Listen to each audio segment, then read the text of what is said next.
If you're dealing with hypertonic pelvic floor, you've probably wondered whether changing your diet could help reduce your symptoms. And for many people, diet feels like one of the most natural places to start. Before we get into it, I also want to mention that there's an alternative way to think about diet and symptoms that I'll come back to at the end of the video. The first approach is to experiment with different diets to see if your symptoms improve. Here are some of the most common ones. Dairy-free diet. This involves removing milk, cheese, and other dairy products. Some people find that dairy can contribute to inflammation or digestive discomfort, which may indirectly affect symptoms. If you're not ready to go fully dairy-free, another option is to try a lactose-free diet instead. This is often much easier to follow, since many dairy products are available in lactose-free versions. And for some people, the issue isn't dairy itself, but lactose specifically, as lactose intolerance is quite common. Gluten-free diet. This removes wheat, barley, and rye. For some, gluten can trigger gut irritation or sensitivity, which may influence how the body responds overall. Anti-inflammatory diet. This approach focuses on eating more whole, nutrient-dense foods like vegetables, fruits, healthy fats, and lean proteins while reducing processed foods and added sugars. The idea is not just to remove potential triggers, but to actively include foods that naturally help regulate inflammation, like fatty fish, olive oil, nuts, seeds, leafy greens, and berries. A Mediterranean-style diet is a good example of this, as it naturally emphasizes many of these foods and is often used as a simple guideline for eating in a more balanced way.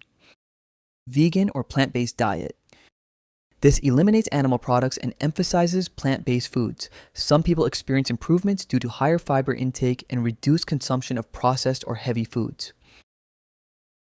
The idea with all of these is simple: remove potential triggers and observe how your body responds. And for some people, this can make a noticeable difference, but here's the key point.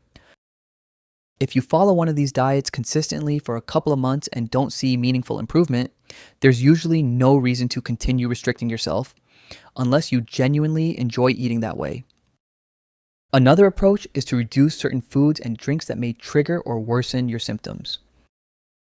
Some of the most common triggers people mention are caffeine. Caffeine stimulates the nervous system and may increase urgency or sensitivity. Alcohol. Alcohol may irritate the bladder and can also affect sleep and recovery. Spicy foods. Spicy foods can trigger irritation in some people, especially during flare-ups. Highly processed foods. Highly processed foods often contain additives and lower quality ingredients that may contribute to inflammation. Artificial sweeteners. Artificial sweeteners can be irritating for some people and may affect gut balance. Carbonated drinks. Carbonated drinks can increase pressure or discomfort due to the carbonation. Sugar and high sugar foods. Sugar and high sugar foods can contribute to energy spikes and crashes and may influence inflammation. Acidic foods. Acidic foods like citrus and tomatoes can sometimes increase irritation or sensitivity. Reducing or adjusting these doesn't usually fix the problem, but it can sometimes help reduce symptom intensity or frequency. So yes, dietary changes can absolutely be worth trying. But the reality is that very few people fully recover simply by changing what they eat. Most people who see real, lasting improvement take a more holistic approach. That includes things like reducing fear and anxiety around symptoms, calming the nervous system, changing how you respond to symptoms, stretching and relaxing the pelvic floor. Diet can play a role in this process, but it's rarely the thing that solves everything on its own. I used to struggle with pelvic pain and constant urgency too, so I built Sanavita to help others recover.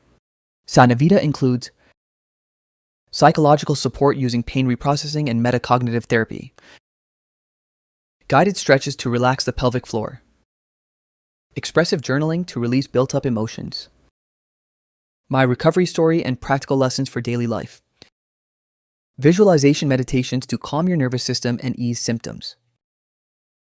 Track your symptoms, take assessments, and explore a full library of recovery resources. Download Sanavita today and start your recovery.